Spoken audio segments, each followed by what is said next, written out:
So what do you think is the biggest issue facing students that are coming from low-income backgrounds in terms of going to college?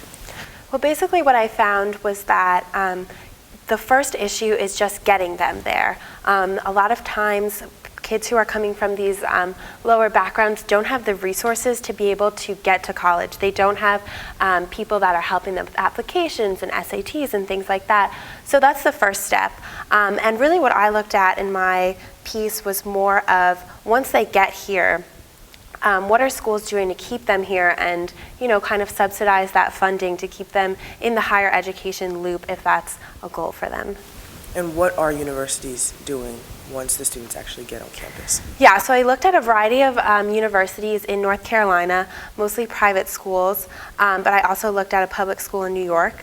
And the funny thing was, while some schools definitely have this strategic plan in place, Elon is definitely one of them, to increase socioeconomic diversity through scholarship programs or mentorship programs, which have been really, really helpful.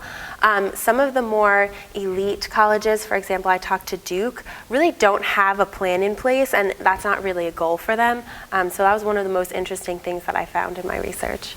And when talking to the students, what did they say they needed in order to succeed? Mostly what I found, well, the article is called Selective Scholarship, Stigma, and Lack of Support. And those were the three things that I found that were kind of surrounding the students who came here. Stigma was a really big thing. For example, one of the students I spoke to said that a lot of students kind of just see her at the school as like a token of diversity, and that's why she was brought here. But she said, what people don't realize is that she is under a strict scholarship situation. She has to maintain a certain GPA, and she really deserves to be here just as anyone else. So I think getting over that stigma is a big part of it. And what do you think one thing is that universities could do better? Probably just providing the continual support. Once you get those students in here, integrating them in with the student body and providing continual support is really important.